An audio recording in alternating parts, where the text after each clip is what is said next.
Hey guys, welcome back to the Slipstream and happy Halloween weekend. I'm Ash. I'm Trey. I'm Sachin. And today we're doing a double feature on the Austin Grand Prix and the Mexican Grand Prix, arguably one of my favorite Grand Prix of the season so far. Okay, so let's get into the Austin Grand Prix first. Okay, Austin, Texas, capital of Texas in USA. An official FIA grade track since 2012 and used for F1, NASCAR, IMSA, and WEC. It's a 20-turn track that's one of the only anti-clockwise circuits outside of Jeddah, Melbourne, Singapore, and Abu Dhabi, I'm pretty sure. And so Verstappen and Hamilton have a big history of dominating the circuit back in 2012, 2014, 2015, 2017, 21, 22, and 23. So it consists of the steepest first corner and has the fastest chicanes from turns 4 through 8. And there's memorable performances between this Hamilton-Verstappen rivalry that's relived at the 23 sprint race, with former Haas driver Magnussen pulling the best midfield defense in 2022. And it's considerably easy to pass on this track if the DRS train stays consistent on the track or if there are frequent safety car periods. Absolutely. And I just wanted to add on the Verstappen-Hamilton dominance here. It is very much defiance of who they are as drivers, because if you saw in 2021, it pretty much reignited the Verstappen-Hamilton title fight. Even though Verstappen did have the upper hand indeed, they were both pushing to the absolute limits, and I believe that the two of them collectively pulled one of the biggest gaps ahead of Zandvoort 2022. Yes. It was about 45 seconds, and that battle just continued on and so forth.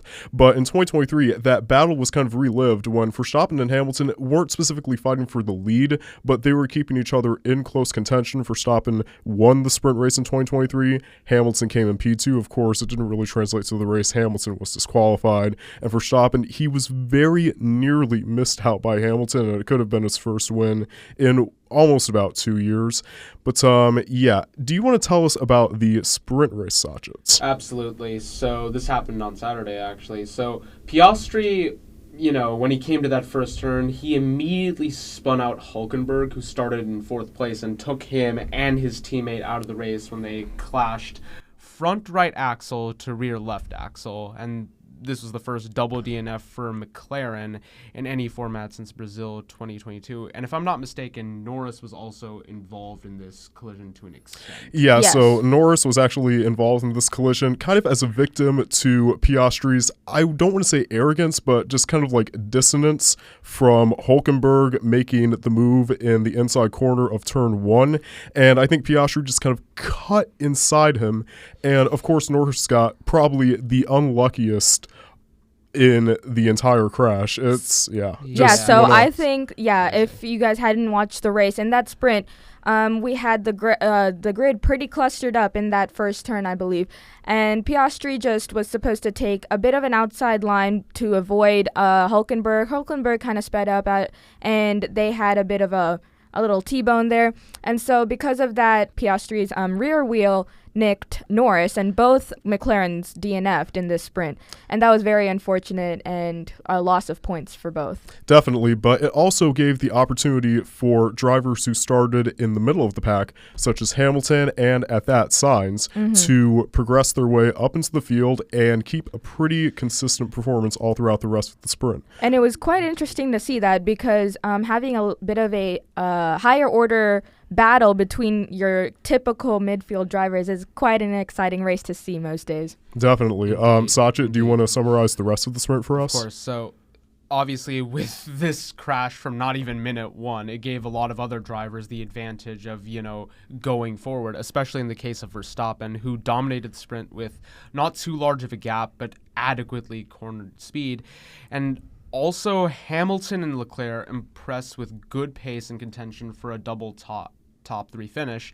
In the end, Leclerc finished second place and Hamilton fourth, and Sainz was the smooth operator.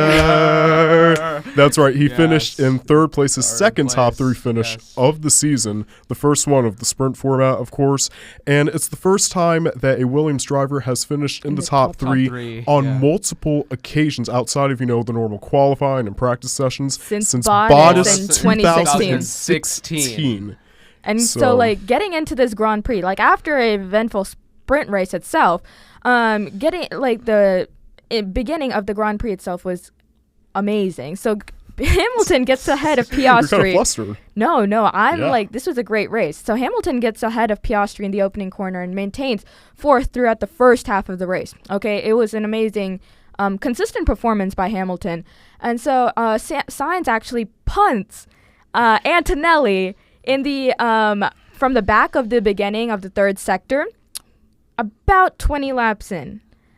And so Sainz, that was kind of self-destructive just a little bit. It was a little touch and go, and that just put Sainz out of the race. So he retires due to the axle issue and received a 5-place grid penalty for Mexico, the next upcoming race. So Antonelli just pits for a wing change, drops out of the points for the rest of the race. But, he didn't drop out of the race entirely, which puts him at more of an advantage than Sainz himself. So but it's still very unfortunate that it is. Yep. Antonelli's streak of misfortune and bad luck continues even after the European stint, where it seemed like he was going to be on a comeuppance after Azerbaijan when he finished P4. But one thing I would argue was that Antonelli's bad luck was in the European stint, where it was kind of his own fault, I believe. This was another driver's fault. This time around, he is definitely a victim of circumstance. Yes. And I don't know if this is like bad juju for a rookie in his rookie season, but it's really, really weird in hindsight. What do you mean? I don't know. I just feel like, I don't know if there's kind of like any curse being put on Antonelli specifically, but certainly seems like it, right? Yeah, certainly seems like it. Like if the FIA was like witchcraft and wizardry, like a Harry Potter type thing, they would definitely be investigating this kind of stuff. Oh yeah, for sure. Headed back to Hamilton, he's again pretty consistent, and he's told to lift and coast for temperature management, and it's likely cost him a chance at his first podium. Okay, so we know that Ferrari's strategy is trash. A test of word. Okay, it is absolutely terrible. It is. It's really testing me at this point. Okay, so this lifting and coast for temperature control was totally a bad strategy on Ferrari's part. But he wasn't too mad about it. He wasn't too livid. He was happy to inherit a good pace throughout the entire race on merit, which I think is quite impressive. Verstappen, on the other hand, completely dominates not just the race, but the entire weekend. He is consistently going first. He is like powering through, and it's just really funny because the back of the grid is just second place on is just a whole commotion of things. Yeah, like let's just give you the rundown on what Verstappen managed to pull off this weekend. Pole position for the sprint race and the Grand Prix. Led every single lap in both of the events. He set the fastest lap in both of the events, even though it doesn't count for a point. It's still a pretty impressive feat to pull off. Maximum points earned, 43 of them, and is now in a closer ever scale of contention for a 5th driver's title in a row, which, mind you, only Michael Schumacher was able to pull that off from the 2000 to 2004 seasons with the Scuderia Ferrari. That's correct. And now let's just quickly talk about what the United States Grand Prix and other American events and their fan bases have to bring to the sport on the back of an inciting, enthralling weekend like this. Do you think they're gonna start doing bigger promotions or entice more worldwide fan bases to come to these American events, or do you think they're still going to be the stereotype that we are making it less authentic?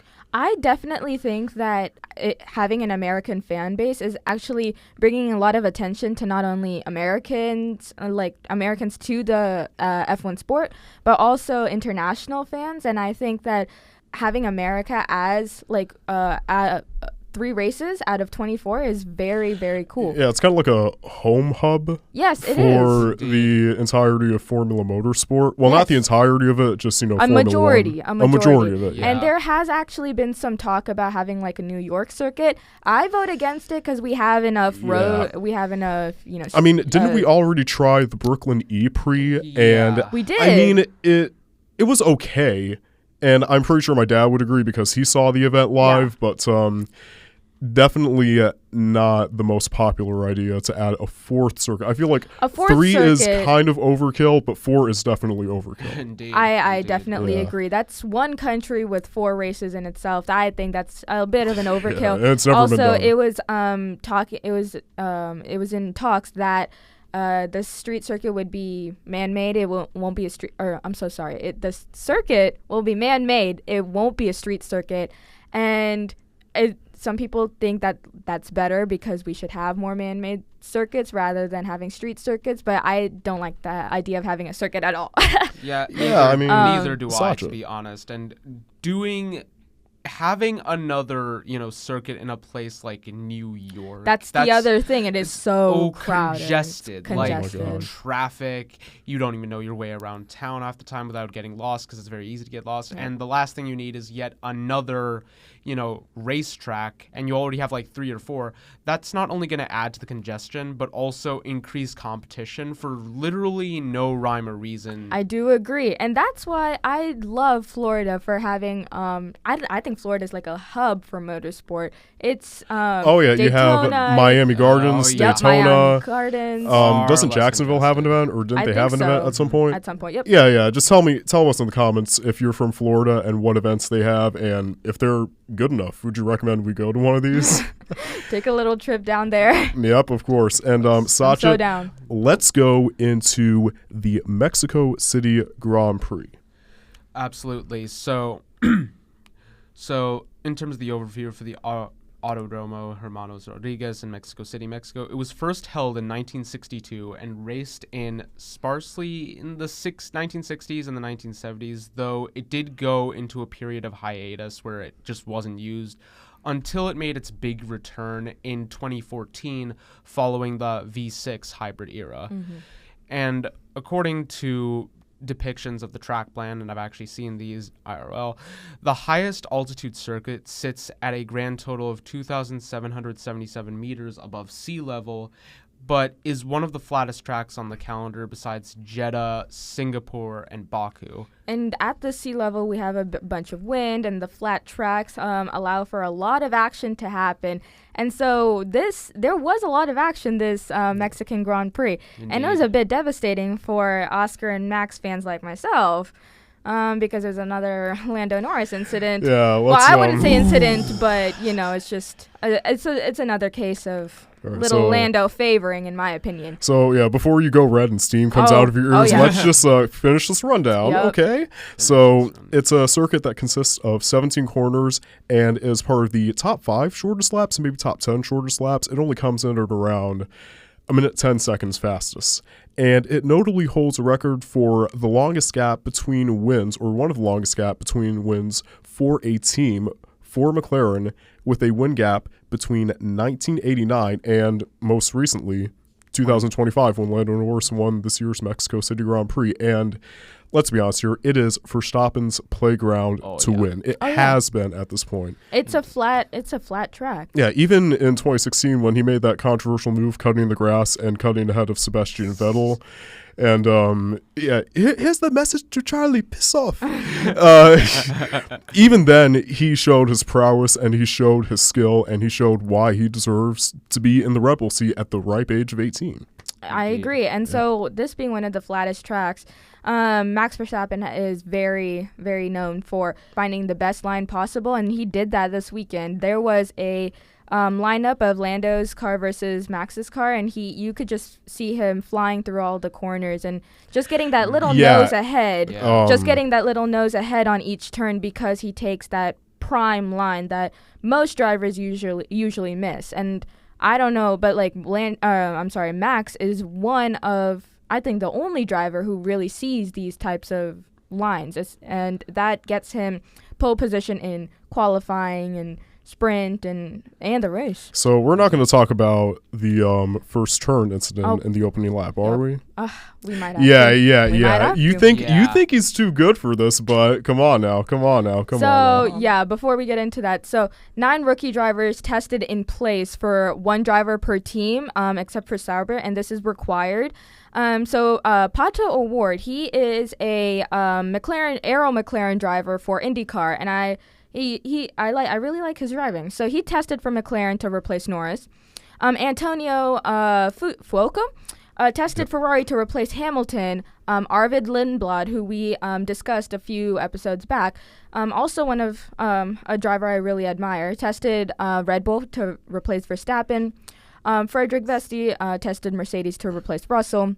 Jan Crawford for Aston Martin for Stroll. Paul Aaron for Alpine replacing Gasly. Rio Harikawa tested Haas to replace Behrman. Ayumu Iwasa tested VCarb to replace Lawson, and Luke Browning tested Williams to replace Sainz. So Leclerc displayed dominance in this race, and it was really quite impressive and refreshing to see Leclerc on top after all this time. Fastest in FP1, second place in FP2, and fourth in FP3. Hamilton also shows quite a bit of prowess in this, with the second place in FP3. And so Albon just skims past the wall at the Peralta corner and gets away with just the skin of the tire carcass peeling off. And that just goes to show that Albon has always been a pretty tough contender, even though he's kind of overlooked sometimes. Hadjar, my favorite rookie, gets into it with Bortoleto at the after the Brazilian blocks the Frenchman's flying final lap. And so for the first time, these two rookies have tangled in any practice practice session all season. And it's the first time that any rookie at that has tangled with another rookie. So I'm really surprised and, in hindsight, kind of glad that they haven't tangled up until this point, because it's showing the level of maturity that these rookies are developing year by year by year. And granted, it was about time that they had a bit of a actual racing action between rookies, because rookies, I don't think we've seen like bold rookies that not often. Really. And that's kind of consistent in this season as well. The rookies have been racing really well, gaining points, but we haven't really seen a good contention between rookies Even themselves. with Antonelli in a big name team, big brand, big investment team like Mercedes, he hasn't been as bold as I feel like he could be, and at times should be. Right. Again, the European stint is a fine example of that. Exactly. And so this, despite this having negative effects on both Hadjar and Bortoleto, I think this was kind of refreshing to see. So the first 10 laps, there was chaos. Leclerc and Verstappen cutting the opening corner after getting squeezed out. And Russell getting really mad at Verstappen that he didn't get penalized. And so Mexico is actually one of, as Trey said, Verstappen's playground. He doesn't get much penalty here. He doesn't really catch much flack whatsoever, period. And Lawson and Sainz also made contact. The second time Lawson and Sainz have made contact. Yep. And Lawson tensions were flying again. Yeah, so it's bad. like, what are these guys? They're like a couple of magnets. And so Lawson pulled into the pits for a front wing change, and so did Sainz at some point eventually later on. Yes. But we will get into the two very odd time penalties that he received because of it. Yep. Stroll also spun just before the chicane at the end of Sector 1 in the opening lap. It dropped into the back of the grid, but he soon enough made up some ground, so I don't think he should catch very much flack other than, daddy's cash. Hamilton actually faced a 10-second time penalty for leaving the track at turn 4. He was supposed to take the escape road, but he kind of cut that escape road. Yes. And I just gotta say it, even though I'm a Hamilton fan, it was a justified penalty. It was. And I know I've seen all the memes on Instagram Reels and a couple of memes on Facebook and YouTube of them saying, like, what are you doing? Look, he should have taken the escape road, and he should have seceded the position to Verstappen. I do agree, and this is a for those of you who, or for the people on social media, who say like, "What are you doing?" Blah blah blah. Have clearly not been watching F1 for that long, because this is a typical Hamilton type move that he's all for the risks, and you can't see him pulling all these risks in Ferrari because he's still getting used to the team, still getting used to the car. Back in Mercedes, you can see he pulls these risks all the time, and most often than not, he has definitely succeeded out of these risks, Absolutely. And so he's trying to do the same with Ferrari, and sometimes it could work and sometimes it couldn't. today it didn't, but this is typical Hamilton. So this is a justifiable penalty that I'm not mad about, actually. Case in point, he talks great ambitions, Yes. but he hasn't lived up to that with the Scuderia quite yet. Yes. So anyways, moving forward, Lawson retires due to a structural failure on As the expected. axles on the V car. Yes. Man, you really don't like him.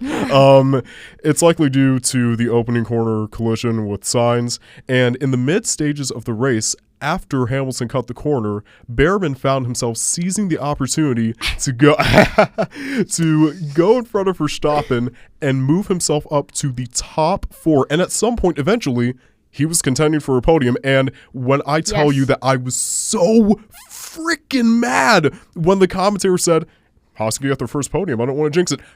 Oh, You jinxed it! He definitely jinxed it. He was there in third place. He was racing good, okay? He was He right was- there, and you decided to screw him over. It was a great Oh, racing boy. line. Like, he was going for it. He was amazing. Jaw dropped the entire time, and then jaw dropped again when he dropped back to 4th and ended 4th. Oh, my goodness. Yeah, Behrman, it was really, really sad. But you know what's Great. even worse? yeah, Yeah. Sainz and speeding in the pit lane. dude. They went together Dude. like peanut butter and poisonous jelly. And I say poisonous jelly because they really shouldn't have gone together like that. I So do agree, yeah. Sainz went into the pit lane soon after his contact with Lawson, but he sped in the pit lane. And what's And even got that worse, penalty. it was a 5-second pit stop, not like a 2.5 to 3.5 second pit Yeah. stop.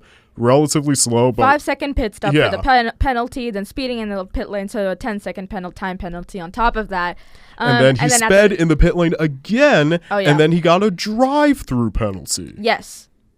And at the same time, Hulkenberg was retiring to fuel to power unit failure and was suspected to affect him after the formation lap issues came about. Alonso also retired from Yes. this year's Mexico City Grand Prix Third. for the Third third consecutive year. And keep in mind, the last one, it was his 400th race.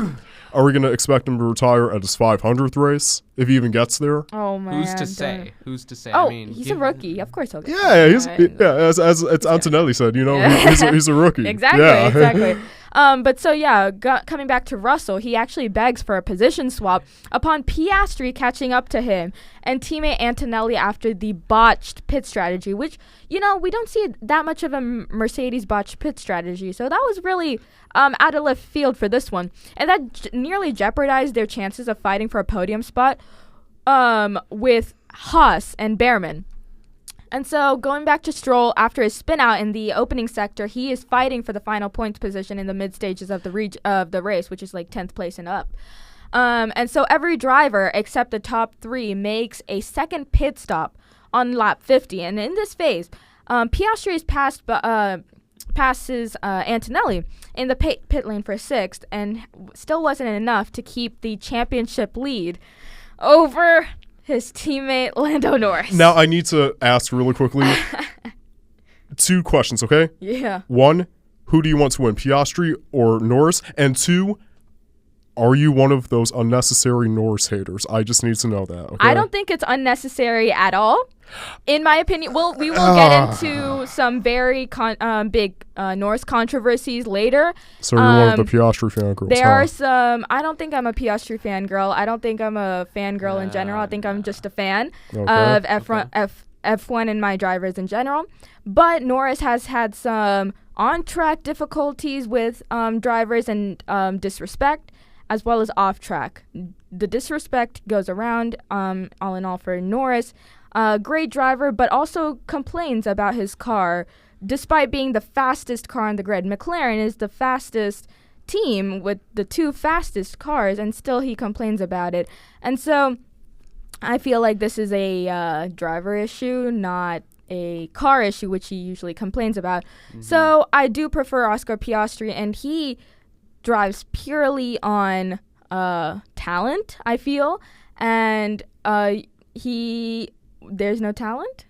Okay. He was championship leader for yes, he a was really championship long time. leader, but I'm as still well thinking, as last year. I'm still kind of lingering on what you're saying about Norris, you know? What, is it not true? Three- It's definitely true. Hey, It's definitely true. Young lady, please look at me. 3 Pray. words. 30.2 second gap. Can we appreciate the dominance that Norris displayed appreciate in the this car? race? The car. Can we appreciate the It's just the car. Oh my! It's the car. Not okay. I'm sorry, but your logic is kind of backwards. It's With the all due car. respect. Here's- With all due here's respect. my take Okay. on We are also having the team go against Oscar in every. Yes, I admit they're race. sabotaging him in some ways, but then again, Norris has showed up. He showed up in Monaco. He showed up in Hungary. He showed up in freaking Britain. He showed up here. Took the words right Can out we of my mouth. literally Like, just appreciate that and not hate like- on him constantly? But like he is also like getting a position swap with Piastri at every race. Okay, well, look, case in point, it's a 1-point gap. Nothing's over yet. We'll see what happens, okay?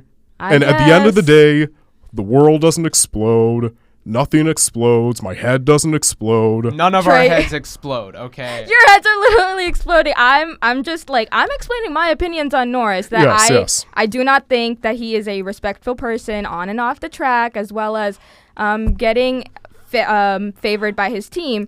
But guess whose head is exploding right now. But yeah, I do prefer Oscar Piastri for these reasons. And I'm also a big Max fan, as y'all know. And so that's why I was a bit disappointed that, I mean, Norris did race really well, and I will give him that. Like, I just don't like Norris, but like I do appreciate that he did race really well this race. And so he did take the WDC by 1 single point, and Behrman getting a career best of 4th and Haas's best finish since Grosjean, getting 4th in Austria in 2018. And so Piastri recovers from 7th to 5th, and Bortoleto picks up a point for Sauber in their fight for 6th in the WCC. And so the race action and Verstappen got screwed over by a VSC with a lap and a half to go, and luckily ended up with 2 sectors left in the race. So yeah, basically the safety car came out after Sainz pulled over just before the final corner, just before the final lap of the race, and they pulled out the virtual safety car, and it took everything inside of me not to scream at my television set. Oh yeah, I was That literally VC about to that flip VSC. the coffee table. Yep. And luckily, Rage, man. the safety car pulled in with just 2 sectors. 2 seconds, sectors yeah. to go, and yeah, we really missed out on one of the closest battles for, I think it was second place that we've seen in quite a long while. It was quite a battle at the Mexican Grand Prix, and just a big, contention for all places all around. I feel. Yeah, I mean, from first to we 20th, really- we had big fights for every single place, and that was a great race to watch. This may have been one of the closest all-in-all Yes. contentions for any Mexican Grand Prix event that I have seen personally myself. I totally agree. Yeah, and considering the fact that the circuit returned just about 11 years ago, I feel like it really has proven to pay off in the long run, which is up until this point. But I gotta say something oh to you. God! All right. Tell you what. All right. I want Piastri to win as well. Thank you. Yeah. Yes. I Yes. do think he deserves There's a it. but. All right. A big but. Uh-huh. The big but is that if Norris comes out on top, you have to appreciate the efforts, the representation, and arguably enough, he has a good amount of charisma. He has a good amount of charisma. I do agree. He's definitely has been putting his money where his mouth is in the mid stages of the season, and he has been showing up at just basically whenever he can. I think so. I'm not denying he's a great driver. But the charisma also extends to Hamilton when he's dissing him off track. Also extends to Verstappen when he's dissing him off track. Look, Hamilton, I think he has been doing enough dissing himself, but I just not that I can't. This was No. last I know. year. I think Hamilton has dissed himself enough throughout the season, but then again, it's not that I can't stand Hamilton having such a pessimistic mindset, but I just don't feel like it is mentally helping him. This was last year actually when Lando's dissing Hamilton. So oh yes, I remember that, and I think this is just one instance out of many. But okay, well look, it's not like Verstappen has a clean record either, and he's one of your favorite drivers, right? well, yeah, that's because he has actual grit to back him up. He's a great driver and a tractor. He's not even in a Ash. Red Bull has a pretty bad car, I'm gonna say. McLaren has a great jet going on right now. Red Bull has a bad car. At the moment, Red Bull has a bad car. At the moment, yeah. Girl, if you don't, oh my gosh. Everyone can agree, I feel. You know what? Disagreements, but that's agree what F1 is to about. disagree or Agree to whatever the hell that disagree. phrase is. So that is the end of our special report today. So sorry that we couldn't give you a full feature episode, but we promise to come back even harder, even better, even stronger, when we will be talking about, you ready for this, guys? I got it ready. Michael Schumacher. Wait, I'm so Schumacher. So we are going to be talking about the history excited. of the 7-time world champion and German legend. So make sure you catch up with us next weekend, Sunday, November 7th, 4 o'clock Eastern Standard Time, where we talk about the Red Baron. Once again, I'm Trey. I'm Ash. I'm Sachet. And we will see you next time. Peace out. Bye. Bye.